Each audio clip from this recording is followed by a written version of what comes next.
Hello students. अभी हम Durkheim email Durkheim के बारे में फिर नेक्स्ट जो है उनका सिद्धांत लेते हैं। और सोशोलॉजी के फील्ड में अगर देखें हम तो दुर्खिम का बहुत बड़ा कंट्रीब्यूशन है, लेकिन उसमें सबसे अधिक जो महत्वपूर्ण बात है वो है उनका पद्धति शास्त्र। दुर्खिम ऐसे पहले समाजशास्त्री थे जिन्होंने समाज शास्त्र की पद्धति को डिफाइन किया, उसको परिभाषित किया और उसके नियम निश्चित किए।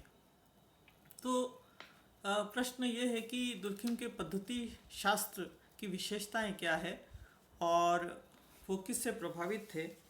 इसके पहले आप लोगों ने अगस्त कॉम्ट को पढ़ा था और आपने देखा होगा कि जो ये प्रारंभ के समाजशास्त्री हैं इन सब का मुख्य जो फोकस था वो इस बात पर था कि समाज शास्त्र को एक ऐसा विज्ञान बनाया जाए जैसा कि प्राकृतिक विज्ञान है। तो इस तरह का प्राकृतिक विज्ञानों जैसा ही समाजशास्त्र बने, इसके लिए ज़रूरी था कि समाज से संबंधित घटनाओं का अध्ययन करने के लिए हमें अपना पद्धति शास्त्र वैसा ही बनाना पड़ेगा जैसा कि प्राकृतिक विज्ञानों का है। तो प्राकृतिक विज्ञानों की जो अध्ययन पद्धति है जिसको हम कहते हैं प्रत्यक्षवादी अध्ययन पद्धति, पॉजिटिविस्टिक मेथड, तो उस प्रत्यक्षवादी पद्धति को अगस्त कॉम्ट ने भी अपने समाजशास्त्र में लागू किया। उन्होंने उस पर पुस्तक लिखी और वो चाहते थे कि समाजशास्त्र एक विज्ञान बने और विज्ञान में भी श्रेष्ठ विज्ञान बने।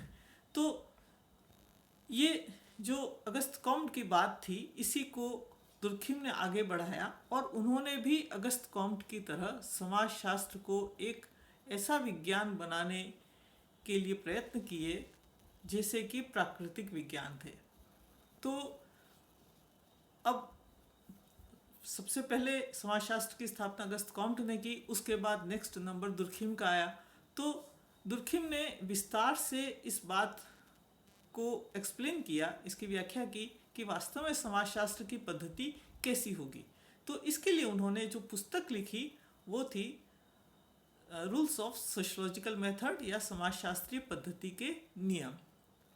लेकिन कुल मिलाकर समाजशास्त्र में अध्ययन करने का जो ये एक नया दृष्टिकोण था, प्रत्यक्षवादी दृष्टिकोण, और उसके अनुसार प्रत्यक्षवादी पद्धति जो दुर्खिम ने दी, तो उसके पीछे जो उनका मंतव्य और उनकी जो मान्यताएं थी उसके पीछे जो आधार थे, हम पहले उनकी चर्चा करें तो हम उनके पद्धति शास्त्र को बहुत अच्छी तरह से समझ सकते हैं। तो चाहे आप उसको प्रत्यक्षवादी पद्धति कहें या दुर्खिम का पद्धति शास्त्र कहें, उसकी जो मूलभूत मान्यताएं थी, उसके जो आधार थे, वो था वस्तुनिष्ठतावाद और प्रत्यक्षवाद। अब प्रश्न ये है कि प्रत्यक्षवाद या वस्तुनिष्ठतावाद क्या है। तो अगस्त कॉम्ट को मैंने जैसा अभी जिक्र किया आपके सामने, आप लोगों ने पढ़ा ही होगा प्रत्यक्षवाद के बारे में वो क्या कहते हैं। तो दुर्खिम ये कहते थे कि हमें समाजशास्त्र में जो अध्ययन करना है उसमें हमें जो सामाजिक समाजशास्त्र की विषय वस्तु है उसको बिल्कुल ऑब्जेक्टिव मानते हुए अध्ययन करना चाहिए, जिसको कि हम इंद्रियों के द्वारा या अनुभव के द्वारा जान सकें। कल्पना पर आधारित, अनुमान पर आधारित जो बातें हैं उनको हमें स्वीकार नहीं करना चाहिए। बिल्कुल जिसका प्रूफ है, जिसको हम प्रूव कर सकें, जिसको हम देख सकें, तो ऐसी जो भी सामग्री है, ऐसे जो भी तथ्य हैं, उनको हमें समाजशास्त्र में अध्ययन करना चाहिए और ऐसा हमारा तरीका भी होना चाहिए।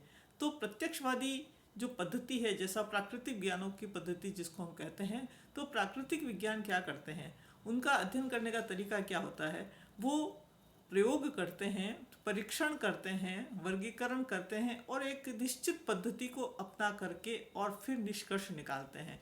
तो दुर्खिम चाहते थे कि समाजशास्त्र भी ठीक इसी तरह की पद्धति का प्रयोग करें। इसके लिए उन्होंने क्या किया, मनोविज्ञान और दर्शन शास्त्र से समाजशास्त्र को अलग किया। ये दूसरा उनका सबसे बड़ा कंट्रीब्यूशन था, क्योंकि दुर्खिम जो है वो समूहवादी विचारक हैं। वो व्यक्तिगत जो तथ्य हैं, जो मानसिक तथ्य हैं, उनको समाजशास्त्र की विषय वस्तु नहीं मानते। वो कहते हैं दर्शन शास्त्र अलग है, मनोविज्ञान अलग है और समाजशास्त्र अलग है।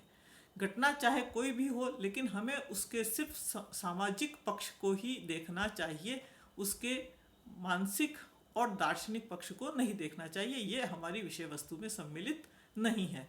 तो उन्होंने समाजशास्त्र को दर्शन शास्त्र और मनोविज्ञान से बिल्कुल अलग कर दिया। और फिर उन्होंने कहा कि समाजशास्त्र में सामाजिक तथ्य का अध्ययन होना चाहिए, सोशल फैक्ट का। और ये सामाजिक तथ्य क्या होंगे, इसको इन्होंने अपनी पुस्तक में विस्तार से बताया। फिर इन्होंने कारण और कार्य, कोज इफेक्ट का जो नियम है उसको स्वीकार किया कि जो भी घटनाएं होती है उनका निश्चित कारण होता है। इस दृष्टि से हमें समाजशास्त्र में अध्ययन करना चाहिए। और फिर प्रायोगिक समाजशास्त्र की बात इन्होंने की कि हमें उद्देश्यपूर्ण अध्ययन करने चाहिए और अवलोकन पर आधारित, निरीक्षण पर आधारित जानकारी को अध्ययन में सम्मिलित करना चाहिए। फिर लास्ट में इन्होंने जो पद्धति शास्त्र दिया उसमें इन्होंने सामान्य और व्याधिकीय तथ्यों की भी व्याख्या की। तो आगे चल कर के हम देखेंगे कि दुर्खिम का जो पद्धति शास्त्र है उसके जो मूल आधार हैं वो है प्रत्यक्षवादी पद्धति और मनोविज्ञान दर्शन शास्त्र से समाजशास्त्र को अलग करना, और जो विज्ञान की मुख्य मान्यता है कि विज्ञान अवलोकन पर, सत्यापन पर और कार्य कारण पर जोर देता है। तो उन सारे तत्वों को इन्होंने अपनी पद्धति में लागू किया।